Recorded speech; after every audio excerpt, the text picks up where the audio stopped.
Hey, and welcome back to another video. I'm out here in the garden. It's a beautiful sunny day. It is very windy. It's been windy for the last 5 days. Very windy, to be honest. We are going to make this bed here. This is a 8x2 bed, and that's going to go over here. I'll show you. And I'm going to put my peas in there. So I'm going to just show you a little bit what I'm planting. I got some peas going in, carrot seeds, radish seeds. We got some lettuce transplants. We're going to start a fabric pot of potatoes. I'm going to show you how I do all those relatively quick. It's not going to be too much detail, but I'll show you what I do with those. And also just discuss kind of what I am planning in March, whether it's a transplant or direct seeding or even starting seeds indoors. So the first half of this video will be me outside here. And then at the end, we will be in the basement and I'll just go over some seeds that I'm starting, you know, tomatoes, flowers, and we'll go through all that. So I hope you enjoy the video. It's a beautiful day, blue skies, and let's get to work.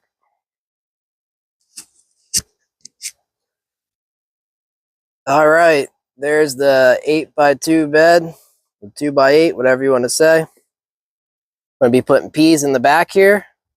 And a little bit of radish and some carrots. I'm gonna have to do some work on this trellis right here. Not a big deal. I can do that. I got time. I just want to get these guys in the ground. Guess one kind of negative thing of these wind pool beds that are cheaper, you know, the stabilization rods they give you are not great.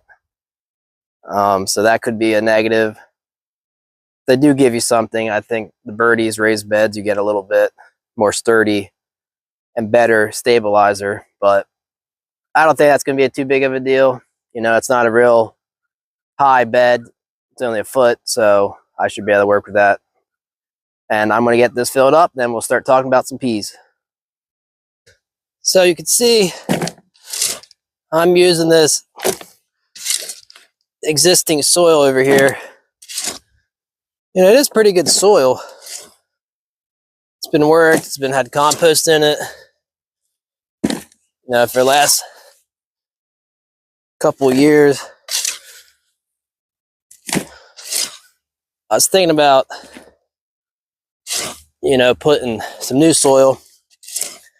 But what I think is I'm going to be able to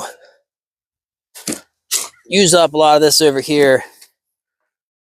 And that'll give me the means to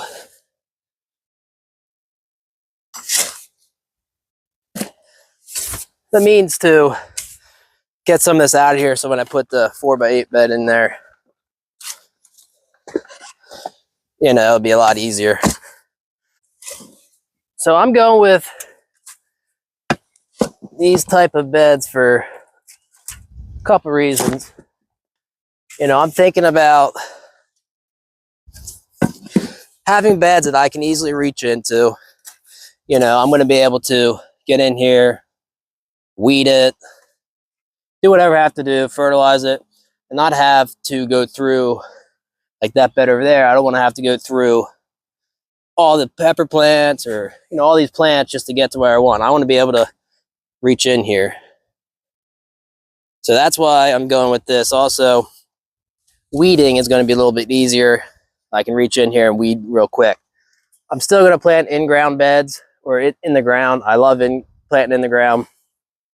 Just trying to maximize my space and be more time efficient with weeding and whatnot. If I had more space, I would definitely be doing some rows, a more in-ground bed.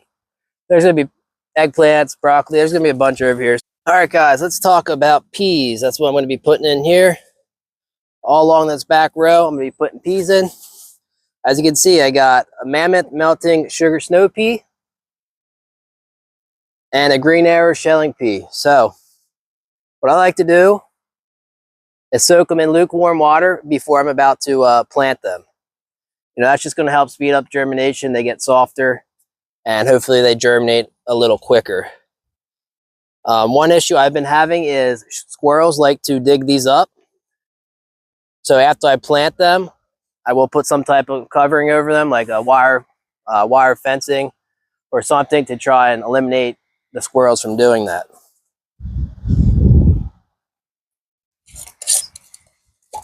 So for peas, sorry about the wind. It is crazy windy, guys. So what I'll do is dump the water out. You can do this for about 24 hours before. I only did about 16 hours or so. That's what they're going to look like. You can see that. You know, they're just softer and they're not as hard. So we hope that that starts the germination process a little sooner. Now peas, I'm going to put them about an inch apart to start the seeds. I'm just going to go down here about an inch apart. I'm just going to sit them all on the top. Just like that. I'm going to go down the row. Then I will push them in about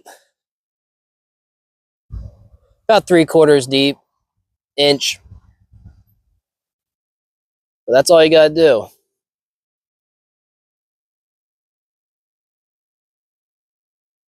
Straight down the row. Sit them on top. You know, I'm not too worried about the spacing. They can grow very closely together, and I can thin them out if I need to. I'm going to do a little bigger row of the shelling pea because I enjoy the shelling part of it with my kid. So there you have it. You have it just like that. I'll probably do only one planting of peas. Might find another spot to put them, but I want to have my peas here. Then where over here, there's going to be the cucumbers are going to start.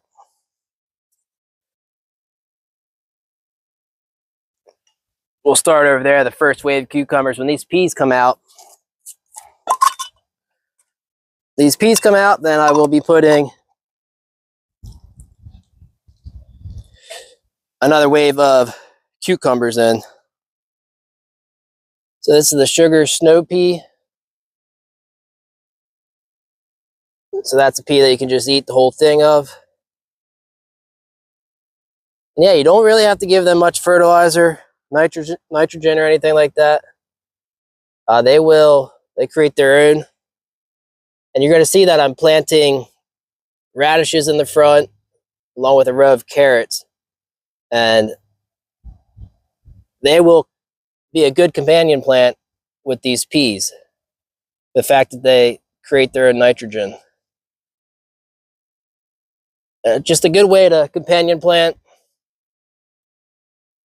And obviously the radishes are going to go pretty quick. You know, you can harvest them pretty quickly.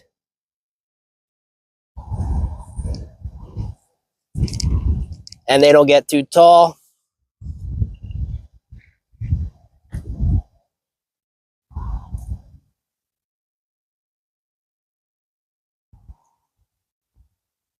I like to leave a little space in between when I'm planting because, you know, obviously the shelling peas I'm going to let, you know, get big in the pod. And then the sugar snow pea, you know, I get them before the peas are getting too large. All right, there's the peas right there.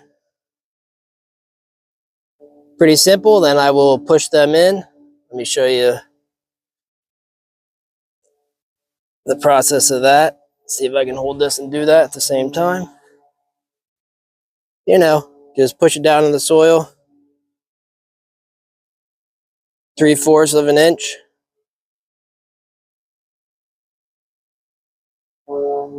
And that's it.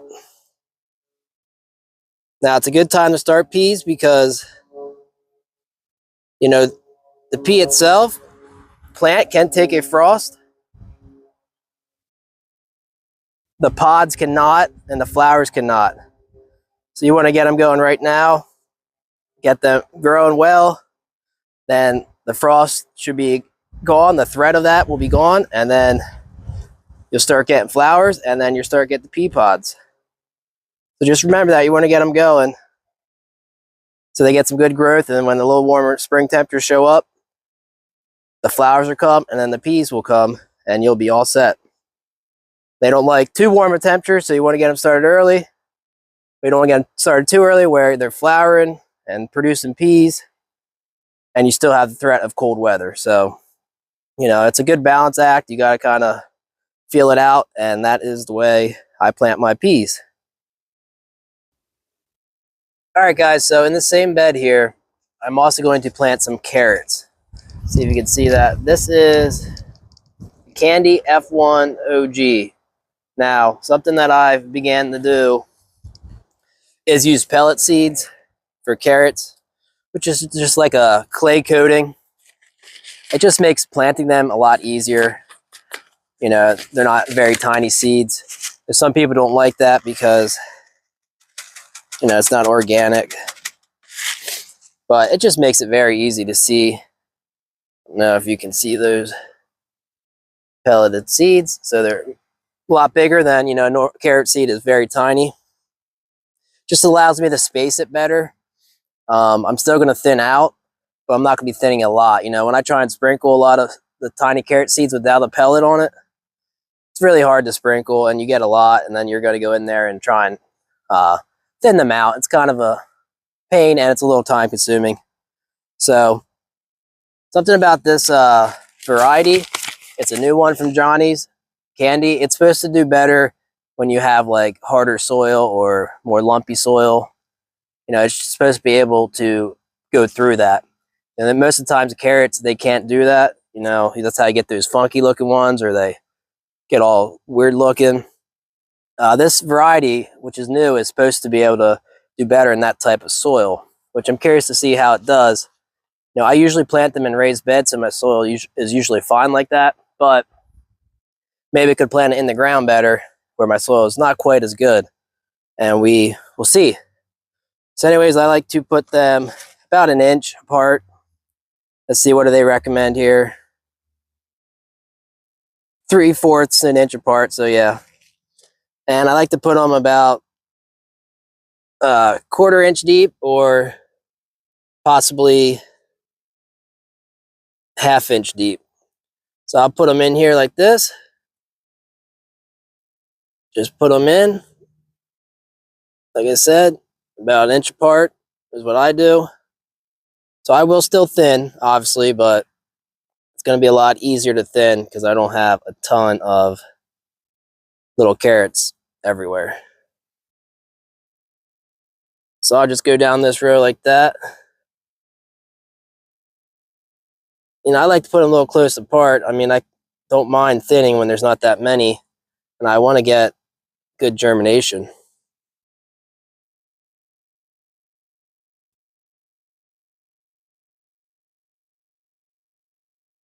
So obviously you can see I made a little indent, not very deep, but a little bit, just so I have an idea of where I'm putting them.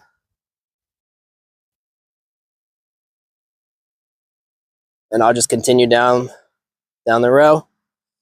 I don't think carrots are very hard to grow. The only problem is you might have some trouble with the germination process. So, you know, that's the hardest part. You get them to germinate, then you should be pretty good. Now I'll do this row here, and I won't plant anymore for another week or two. And then I'll plant another row, and that way I'll get these carrots, and then I'll have more carrots coming after that. And I don't just get a bunch of carrots at once, and then I have to eat a ton of carrots. And I'll do that with a lot of what I plant. You know, that's succession planting is what they call that. Well, you have a continuous harvest of what you want. So yeah, I'll finish this row here, and then I will talk about a little tip that I use to make sure that they germinate. Because like I said, the germination process is the hard part. All right, there you have it. That is my little row of carrots. The first carrot planting of the year. Now I will sit this back down and I will cover it up.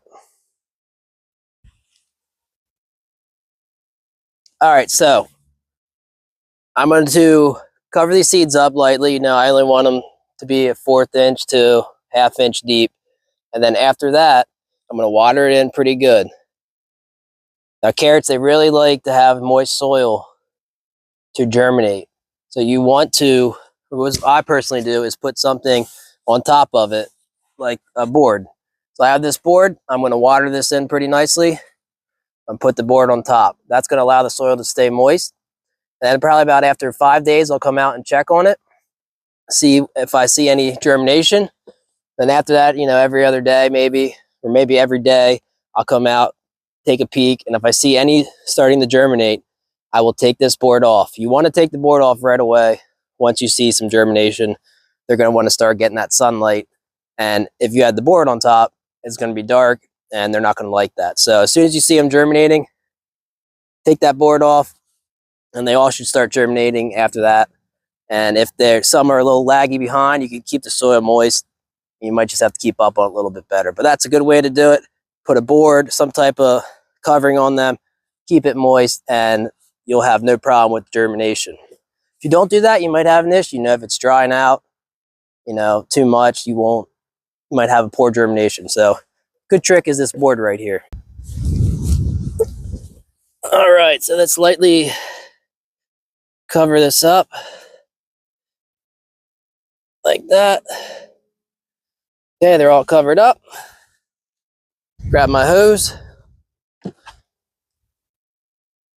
Forgot my sprayer, so this is gonna have to do. Not ideal. We'll get it moist. Get the peas back here as well. Get these peas. That's the only sprayer I could find. It's not the ideal sprayer. All right, so now I got it moist. I take my board and I set it right on top. Now, obviously, I need to get a little board here for my row. It's a little longer. And that's what I'll do. Like I said, after 5 days, come check it out. And then after that fact, that first 5 days, you can, you know, more frequently check it out. And once you see the germination pop up, take the board off and you'll be good to go. All right, next thing I'm going to put in this bed here is some Crimson Giant Radish. I'm going to plant these about a 1/2 inch deep, about 1 inch apart. And they will germinate probably in 3 to 10 days, especially with the 50, 60 degree temps we have coming up. And these guys can mature as quick as 30 days. So these are going to be getting in here and they're going to get out here very quick. So I'll do the same thing. I'll let a little space here in between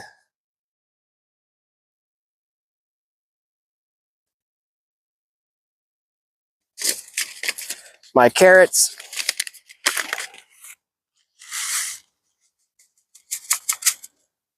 There's the radish seeds. About 1 inch apart. Not too bad, just drop them in the hole. And like I said, radishes, they mature very quickly. So you can get lots of harvest of radish if you like radishes, you know. Just like I said about the carrots, I'm not going to plant them all at once. So I want to get, you know, 60 radishes that I got to eat all at once. So I will spread them out. And they like the cool weather. So it's a great time to put them out. You know, it's not perfect science here. I get a lot of radish seeds in this pack, so I can thin out when the time comes. Drop them down. I used to struggle growing radishes. I just get a lot of good leaf growth, but the radishes wouldn't really form too well. And I don't think they need as much water soluble fertilizer. You know, they don't need a lot of fertilizer, in my opinion, and they will do just fine. I think when I was given the fertilizer, I would get, you know, a lot of leaf growth, and that is not what I want. I want a nice radish. So I'll push them down a little bit and then cover up. And I won't put a board on these. That's just the carrot trick that I use. So there they have that, and I'll water it in, and they should pop up this week. We got some really nice temperatures coming up this week. Not getting below freezing. And yeah, they should germinate very quickly, and we could have radishes in, you know, 30 to 40 days. So that is the Crimson Giant. They are not hard to grow radishes. Like I said, what I learned was to not fertilize too much, and then I've been very successful with them. You kind of want to keep them the watering system pretty consistent, I'd say, because, you know, if you don't, you might get a radish that is, you know, hollow inside, and that comes from watering issues. You know, you want a nice solid radish and not a hollow radish. So that's something to think about. But other than that, radishes are very, very simple to grow, very quick to grow. So put the tag in there, and there you have it. Now this bed is filled out. Got the peas in the back, radishes here, and the carrots back there. And finally got some seeds planted, and we're going to move over to the potato, and I'll show you how I plant my first wave of potatoes.